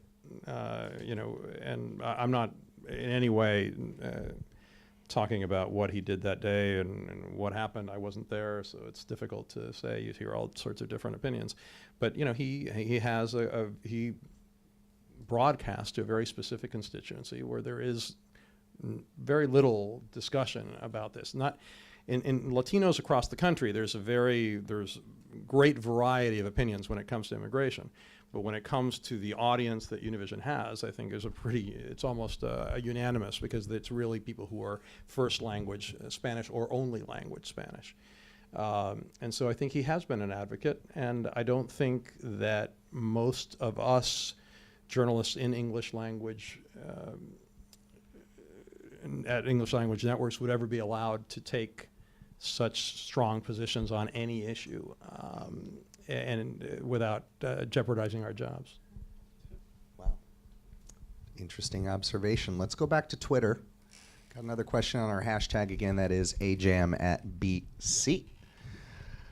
Ciron9 asks, how has social media changed the way Al Jazeera researches and reports on breaking news stories? We actually just started teaching a class last semester about using social media both as a publication element, but also as an information collection and engagement element. So how does Al Jazeera use social media when it comes to the process of story ideation? Yeah, absolutely. We rely very heavily on Twitter and Facebook when we try to, especially when breaking news, but also on ongoing stories. It's a great source of, people actually reporting from the scene, and also, we can find people who are there, people who have pictures, people who have, firsthand experience, or even, if this is a topic that I'm looking for a guest to talk about, Iran negotiations, but you find someone who published a really, really smart article about it, and it's doing the circles on social media, then that's one way of finding, interesting voices. Anybody else got a perspective Yeah, on this? On the digital side, just because we're not staffed as robustly as I would like, I don't think we're doing quite enough. And I agree, we rely on it for breaking news, for reaching out to sources, for story ideas. One thing we've been talking about recently is engagement. So figuring out, okay, we decide in the morning we want to do this story. who else has done that, and whose take on that particular story has already started to go viral. And that's stuff AJ Plus is doing, which is why they're having such success on Facebook right now. We're still a little bit behind the curve, where we're not following those trends, as you know, we don't know what's about to go viral before it goes viral. So we have to work on that a little bit on the digital side. Is there any concern that using external platforms like Facebook and Twitter, which are effectively walled gardens with terms of service that don't allow ultimate creative expression, is there a concern that maybe your content may get bogarted by that in some way and that you're not getting the credit that you need, or are you just simply looking at it as a platform to get information out there more from beyond your traditional conduits? Yeah, the more the better. Okay. Does anybody follow the feedback that Al Jazeera America gets on social media? I mean, there's two of you on this, well, three of us, and we're all kind of on this side, right, who have Twitter accounts. No Twitter accounts? I do not. It's my dirty secret. You both have Twitter accounts. Does Al Jazeera America have certain restrictions? You know, like oftentimes you'll see retweets are not endorsements or anything like that. I've actually seen you engage the occasional Twitter user if they're in a dialogue. Yeah, if somebody asks me a question or somebody criticizes something or whatever, I'll respond. Yeah. And I'm just very careful in general because I do think that people can get really stupid with using social media. But again, I'm very old school. I really think that you shouldn't know if I favor Republicans or Democrats, Israelis or Palestinians or anybody. You should just, I'm doing my job best when you guys don't know where I stand on an issue. And so I am very careful about what I tweet and what I put on Facebook, and I think a lot of people aren't, and some people have lost their jobs as a result of that. Yeah. So it's a tremendous way of engaging. I was late to Twitter, so I'm not, and I can't say that I'm the most active. I have a personal Facebook page and a professional Facebook page, and I don't go nearly as often to the professional Facebook page as I should. And so I'd like to do more. It's just I don't have the time. Yeah. And right now, because of the staffing issues that Kate's talking about, there just isn't enough support to get, in my opinion, Al Jazeera should get itself out more digitally than it does, or at least the broadcasting side. There's also the content issue that we can't post videos that air on social media. So if the interview that you just saw with the Irish senator, I can, that particular one, if it's not part of the 60 minutes a day that we're allowed to put on the web, we can. So we're kind of shooting ourselves in the foot with that. Yeah, that's a really interesting kind of non-21st century cross-platform way of trying to run a network. I mean, one of the things you're looking for now is synergy between all these platforms, right? Well, the problem is, again, Al Jazeera doesn't have Bill O'Reilly's clout with the cable networks. And so a lot of these contracts that we have with the cable networks are much more limiting than what others do. And I think that is changing gradually and hopefully will allow us to do more and give us more flexibility. Yeah, still in the growth mode. Okay, other questions from the audience. Looks like let's take someone from over on this side since they haven't been in play as of yet. Just give us your name and question to the panel or to an individual. Hi, my name's Alex Sachs, and the question's for the panel. I think I can speak for a lot of students here in the television radio department and broadcast journalism department when I say that when we get into the meat and potatoes of our majors, what we learn and what we find about the way the news and the way that it's covered can actually be fairly depressing. We come to find that a lot of news outlets that we were brought up watching and trusting have a certain agenda that they're trying to push, and I want to know that if at any point in any of your careers before you became part of AJAM, was there a sort of moment of clarity where you realized, what was going on at a previous job was instead of being a journalist, was kind of being more of a proponent of a certain point of view? And do you feel as though AJAM has broken that mold? Fox News. They're a great place to work. Oh, they are. And seriously, if you guys, intern anywhere, get a job anywhere, just get your foot in the door, because you'll never know where your passion is, where your forte is, what you're really good at. You may want to be a producer, and you're like, oh, I like doing audio. Just take a job, man. Just take an internship. I don't know. I didn't know I was going to end up in AJAM in my career, and I like the fact that I was able to work everywhere, and I was able to work at New York One and Fox News, and did see a little bit of the bias. did see a little bit of like, let's jab here, let's jab there. And like I said, working Friday nights, doing the Edge hard news package, which is just a basic news package given out to sister stations of Fox, I was like, you know what? I really want to stick to this. I really just want to stick to news. Just stick to what happened, why it happened, how it happened, and not worry about, well, what did hair look like? What did she look like? How was she saying it? All that. So, and you'll find that out as you grow up into your career of doing whatever it is. You may like the little sensationalism of journalism or whatever it is. So just, you never know. Interesting. Anybody else want to chime in on that? Was there a moment in your careers when you went, oh, there's a compromise being made here, or there's an accommodation that I'm going to make to my journalism because of where I work? And not politically, but I was at one of the networks on the digital team, and we were so traffic driven. So anytime a story was picked up by, say, Drudge, suddenly we had to optimize it and put in a ton of celebrity galleries, like celebrity plastic surgery and hot wives, like just ridiculous things, volleyball, like female volleyball Olympic players. And I would literally go into Photoshop and make the breasts shiny and like put some light in the hair. Yes. And this was after, 2 journalism degrees. I was sort of like, what? What am I doing? So I quit my job and moved to Mexico. Ta-da! The moment of radicalization, non-political, but yes, it's that's the moment of clarity, right, that you're talking about. I went into Fox knowing exactly what it was, so it wasn't a surprise for me. But I worked on a different show. I worked, I don't know if you guys are familiar with Geraldo Rivera. Oh, yeah.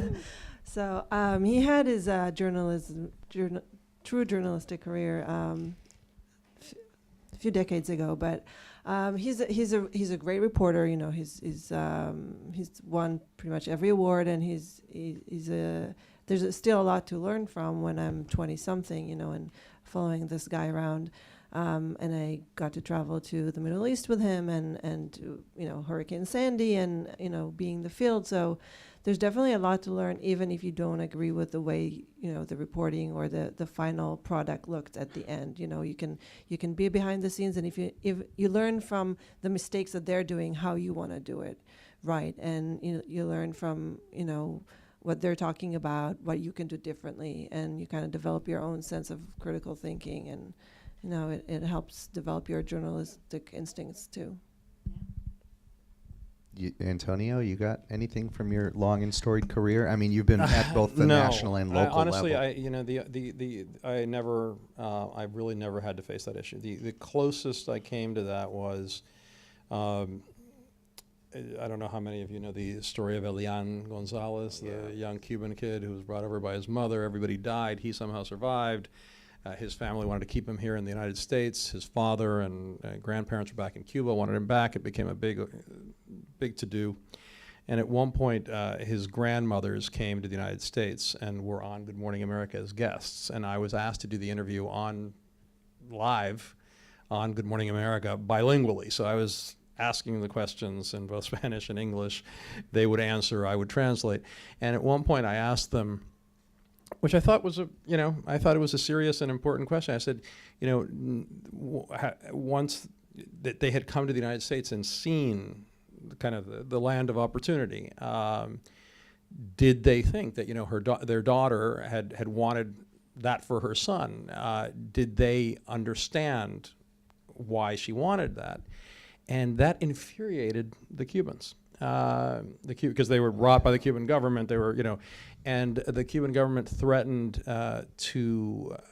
ABC did not have a full-blown bureau, but it had an operation in Havana, and the Cubans threatened ABC just because of that question. Wow. And I was kind of called into, to talk to somebody about it, and I said, are you really telling me I shouldn't have asked that question? He said, no, I was just supposed to call you in because, just for a formality, but, kind of thing. It was like, right, yeah. There was no, but so that's the closest I've ever come to feeling any kind of pressure as to, doing something different.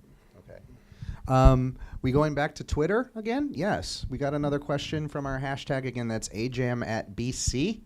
So please ask. Let's see here. Sing a serenade. Did I pronouncing that right? Do you know this person? Sounds like you. No. Oh, okay. Sing a serenade. Sing a serenade. Oh, I haven't even gotten there. For everyone, what's your favorite or the most rewarding part of your job?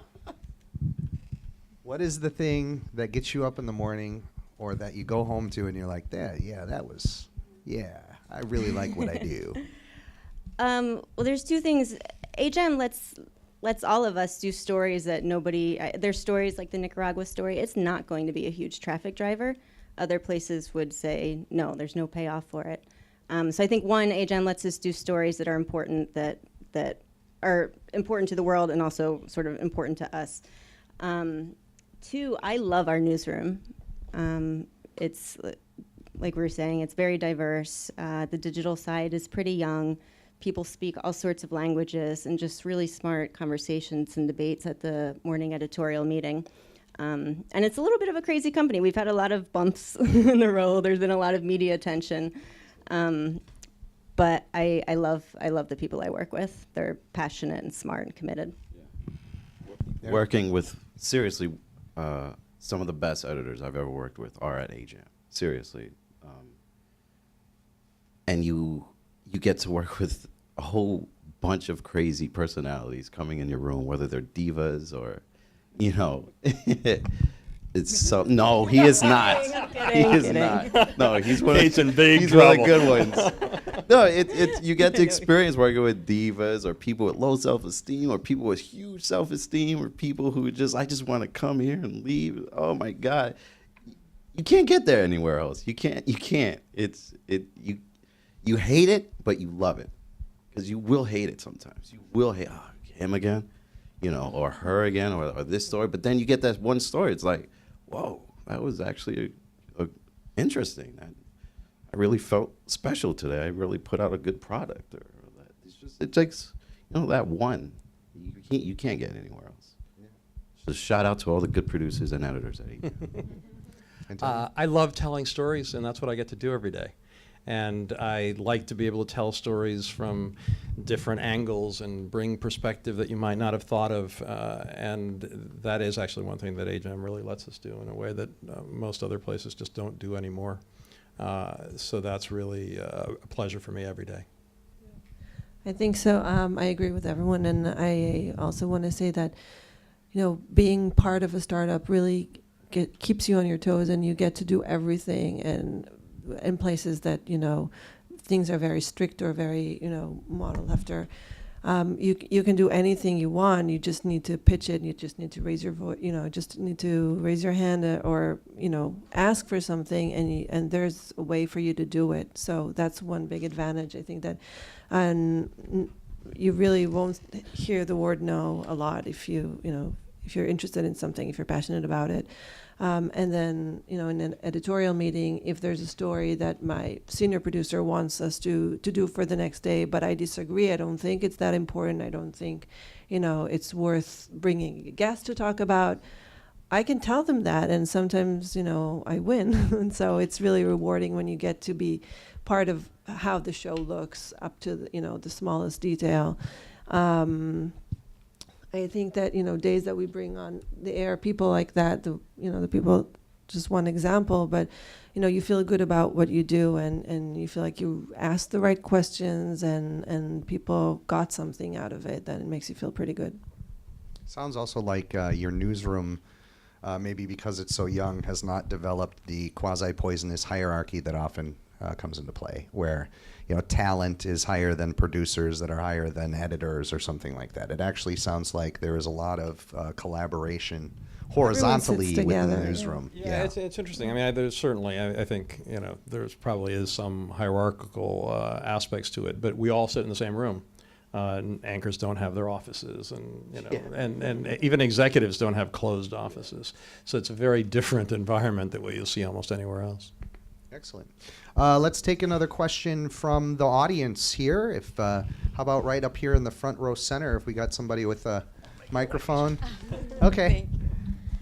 All right. Hi, my name is Lila. I'm asking a question for the panel, but more for the journalists that deal especially with the content that we consume.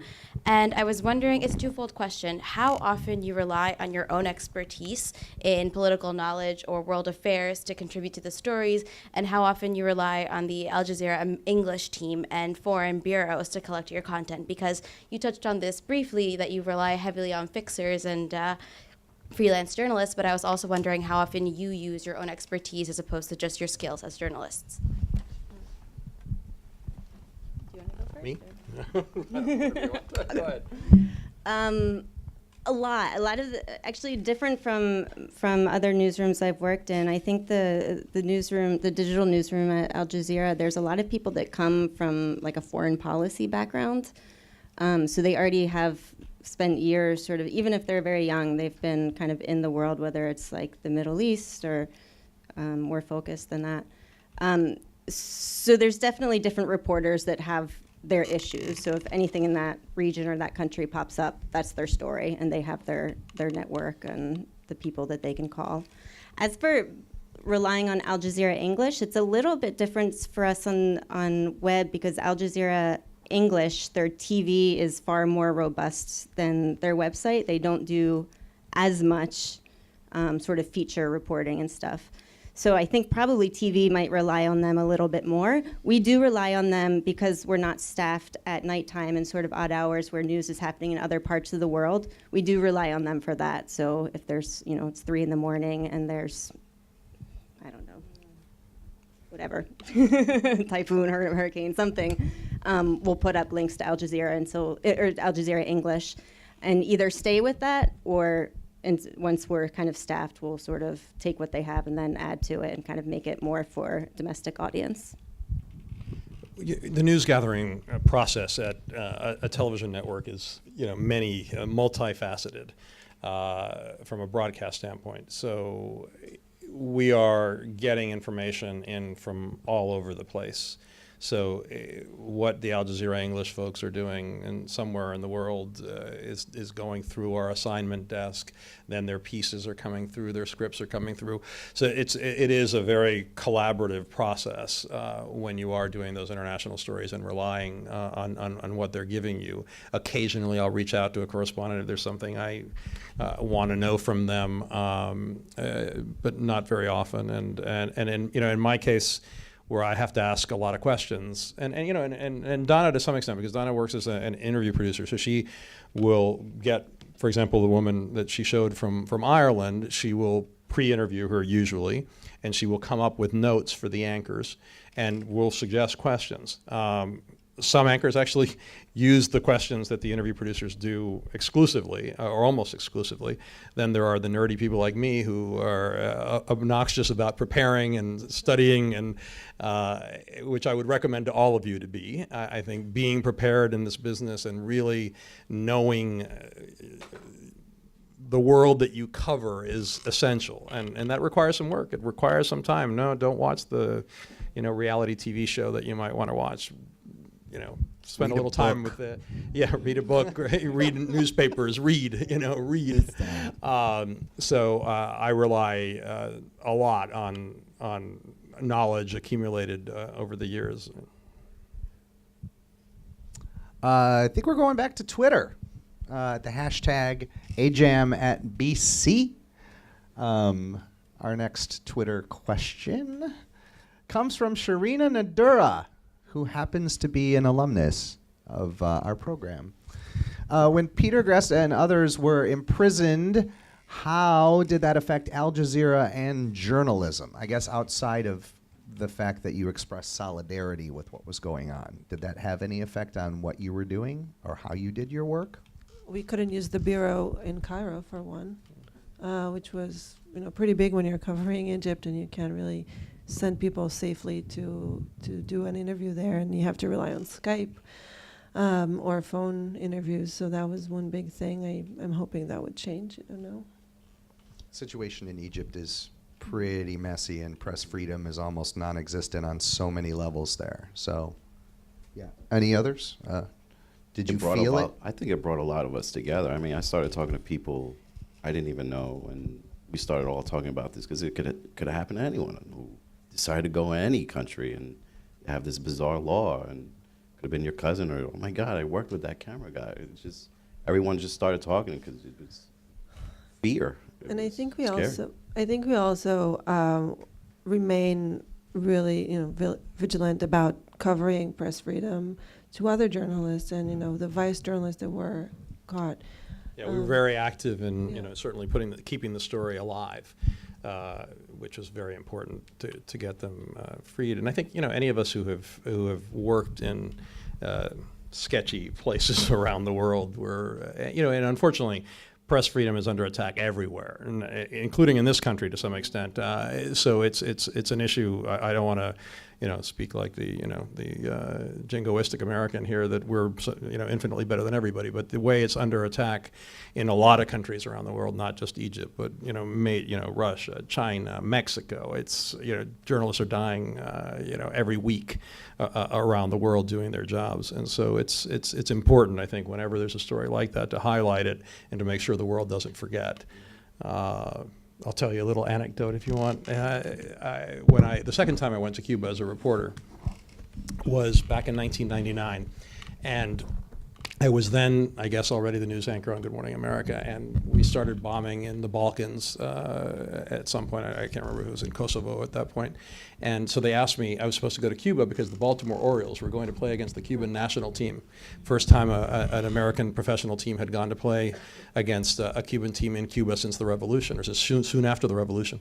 But because of the bombing, they asked me to stay until Friday because they needed me to do my regular job. So the only way they could get me to Cuba for the game was to fly me to Miami and then charter a plane just for me to get me to Havana so I could cover the stuff over the weekend. And so I end up landing, 9 o'clock at night at the airport in Havana on this Learjet, just me with two pilots. And we have to stop out on the tarmac. And I get picked up. It felt like the Cold War. I get picked up by two military jeeps, and I get put onto these military. I remember looking at the pilots and saying, "You're seeing me with the military." Be my witness. It was like you don't know, what's going to happen. And they did not let me into Cuba for 2 hours. And the argument the military guy was saying was, you were born in Cuba, and no Cuban national is allowed to fly to Cuba on a private plane.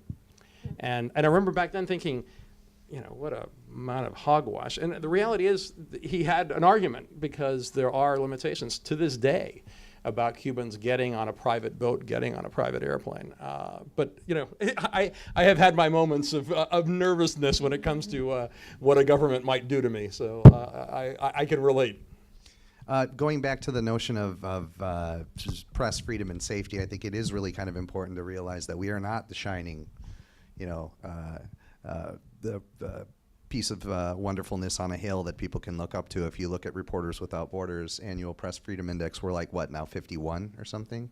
Like right below the Comoros Islands, I think, is where the United States is. And it's not necessarily because journalists here are getting killed so much as it is the ability for you to speak freely and to protect things like sources and whatnot are in significant trouble. Things like the NSA, warrantless surveillance. One of the people in my clip was Jeremy Scahill, who's an investigative journalist, and he's now with The Intercept, and he worked closely with Greenwald and Poitras with. So those guys, and when they just came out with this report a couple of weeks ago, they had to go through every imaginable kind of twisting and encryption and whatever in order to be able to try to be safe and keep their source safe from prying eyes of the government. You don't necessarily worry about that too much, though, on the day-to-day level, do you? No.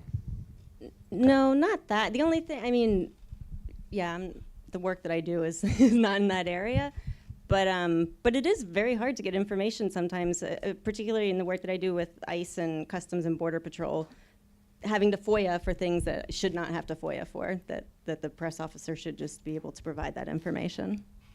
Yeah, the FOIA system is a crazy convolution. Let's take another question from the audience. Let's go over to this side. Pick somebody. Go ahead, Barbara. Anybody you'd like who's got their hand up. stand up and give us your name and whether or not you're asking this question to the panel or to an individual. My name is Florence. I've never watched Al Jazeera before. And I'm just one of those people who have always thought that Al Jazeera is a terrorist network. But being here today, I see it differently because it has everybody. And I like the approach from which you do your stories. The human interest approach is good. So for those who worked at Fox, Dana and Eric, I'll go back to Fox. So does Fox dictate what journalists say on the air? I think well, do you want to call O'Reilly a journalist? I mean, actually, well, the truth is, I don't think O'Reilly would call himself a journalist. Right, and they say that. Even yeah, Hannity, yeah. they're I forgot what's correspondent, not even correspondence. But I think they dictate. I mean, they run their own show. That's a different case. I think if you're looking at what's the 7 o'clock show? Shepard Smith. Greta's at 7. No, yeah. Well, Shepard, yeah, there used to be a newscast at 7. The one that's a newscast now is at 6. Right, but I think the main guys, whether you're talking about Smith or Greta, they have their control. They have their own show. AJAM is new. It's not a show. It's an 11 o'clock show, but it's not Antonio Mora.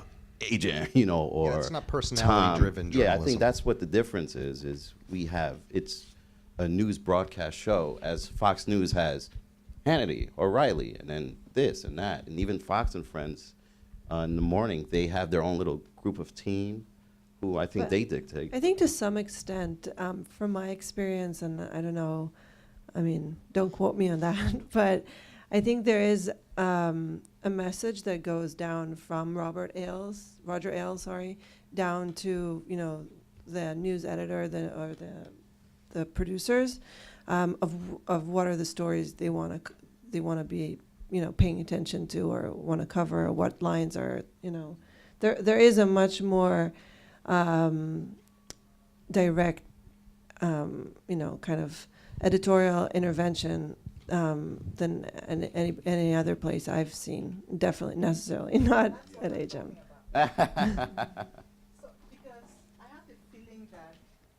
Reporters or journalists, I have the feeling that they can't really express themselves freely when doing their reports, because it's like things have to be said in a particular way. I don't want to speak for Fox, but that was yeah. my Well, I mean, as someone who knows a lot of people at all these different places, I don't think that show to show there's this great conspiracy. You have to do this, or you have to do that, or you have to say anything specific. But I think to Donna's point, there is a philosophy that does permeate virtually any place you work. Most places become echo chambers. There is an ethos that is created in those newsrooms, and I think that affects the choices that are made. So I think it's less conspiratorial than some people would think, but there's certainly something that permeates decision making at almost any place. It's just that in some places it's more clear as to what the philosophy is than at others. Yeah, we'll call that newsroom culture. It's something where certain patterns of behavior, certain ways of talking about the process of story generation kind of create a culture or a perspective, almost a worldview that can come into play. And sometimes it may be more obvious, like in a place like Fox, where there is the potential for explicit intervention on a story-by-story level. And in other places, it just might be something that's more of a shared notion of the world, right? That may or may not be explicitly political or otherwise, right? Okay, I guess we're out of time. Really? We're done? Wow, this has gone really, really fast. I'd first of all like to thank the panel for being here. If you'd all give them a nice round of applause for showing up. I would also like to thank all of you for coming out on a midday week, especially those of you who are in my class, because there's a big paper assignment due tomorrow. Make sure you see Tatiana to get credit for showing up today. She's over there. And I'd also like to thank the people that are listening on and have been watching on the live stream. We'd like to continue this conversation. I know I would, so please send things still to the hashtag AJAM at BC. I can send them along. Half the panel is part of that. And I just want to reiterate where you can watch Al Jazeera America. In New York, you can find it again on Time Warner Cable, channels 57 and 210, which means it's SD and HD there, which is great.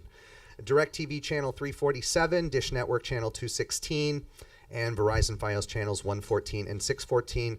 Also, you can download the AJAM mobile app and follow on Twitter at AJAM. So thank you everyone for attending. AlJazeera.com.